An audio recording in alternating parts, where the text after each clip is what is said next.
What does an HR rep ask when they call your references? So that's a good question because sometimes employers will ask you for references to call, personal references sometimes, or professional references.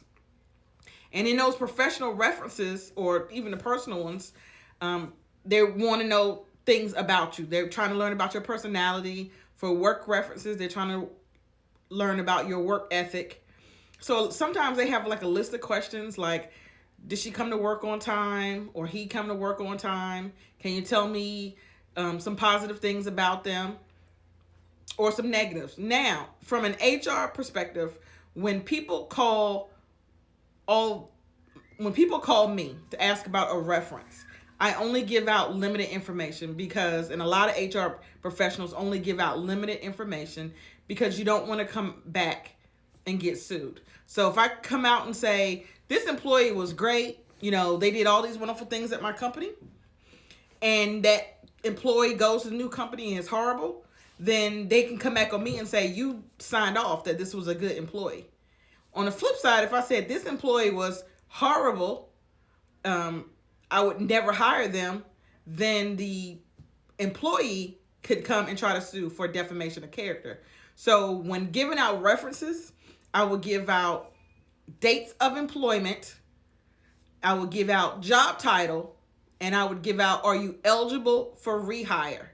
Now, again, did they work here? Yes. What dates did they work? I'd give out the dates, that we have on record. Hopefully it matches what they gave that they worked here. Sometimes in the past, sometimes it doesn't always match. So if you're giving out a professional reference, you want to make sure that you have the right dates. But I would give out dates of employment, job title, and are they eligible for rehire? Now, some things, most times if you're terminated, then you're not eligible for rehire. So if you got terminated from a position and they'll say, is she eligible or is he eligible for rehire? And I will say, no, he is not.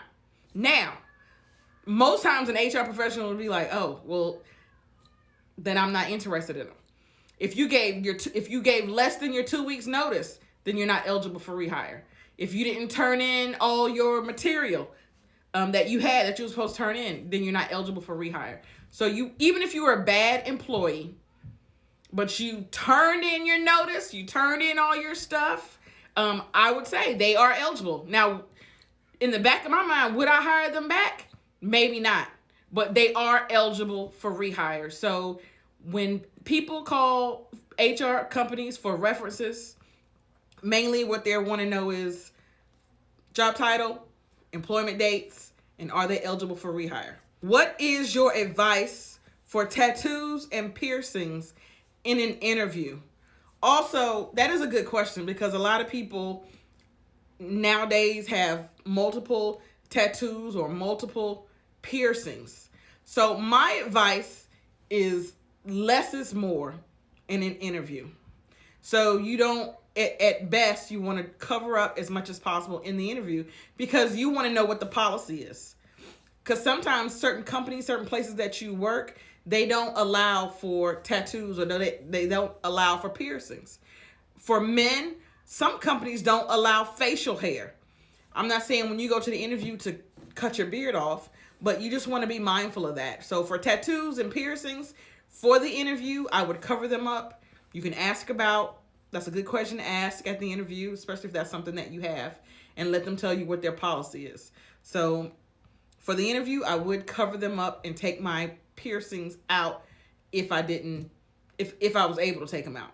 I would keep my earrings in, but I wouldn't have earrings going all the way up my ear. I may have 2 or 1.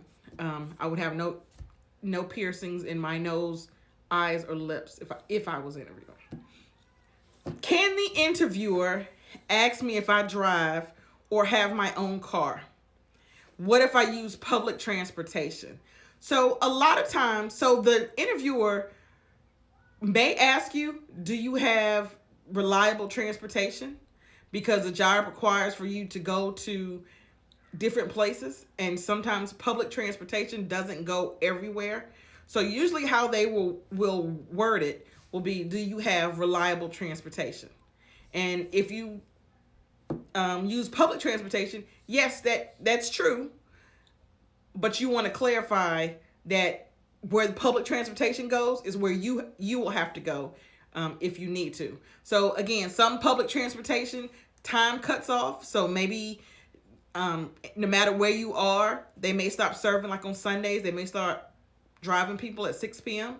And if you get hired for this position, you don't get off to 7 p.m., then public transportation is not going to work for you. So you want to, it is a reliable transportation. You want to clarify that what the position is required, that you are able to do that. Because if you can't, if I need you to work till 7, you can't come back and say, well, I need to get off at 5 because public transportation stops running at 6. So it is a good, reliable transportation, but again, you want to clarify. So most people won't ask you outright if you can drive. How can I avoid conflict of interest when interviewing in the same field? So also a good question. And I almost need a little bit more information, so I'm just going to put some parameters around it to see, and hopefully that answers your question. But a lot of times, if you are going to another company, then it wouldn't be a conflict of interest unless you signed a non-compete clause where you are not allowed to work for another company doing the same thing within so many mile radius for so many years. If you are trying to look for a second job in the field, then you want to see what your company's current policy and procedures states on that, because some jobs are a conflict of interest. If you're working for one company and you want to get a part-time job working for another company's competitor, then that would be a conflict of interest. But if you want to stay in the field and maybe not do the same thing and maybe work, part-time at that other company, I would suggest that you look at the policy and procedures and maybe talk to your manager and ask them if it will be a conflict of interest. But if you're leaving the company, leaving one company to go to another company, it is not a conflict of interest unless you signed a non-compete clause. When applying for a job, is it acceptable to use your nickname instead of your legal name? So that's a good question, because a lot of times people cut their name down, or maybe they go by their middle name. So I always tell people, you want to make sure that you put your legal information on your resume. So I'll use my brother, for instance. I'm not going to say his first name because he doesn't go by it, but it starts with an A. So on his resumes, he would put A. Cedric Harris. So that's what he would put on his resume instead of his first name, because he doesn't go by that. Now, he wouldn't put Ceddy or Ced, because Cedric is his legal middle name, but he would put A. Cedric. Now, if you go by another name, like if your first name is Amanda, but you go by Lisa, that somebody gave you a Lisa as a middle name, you can't put on the resume Amanda parentheses Lisa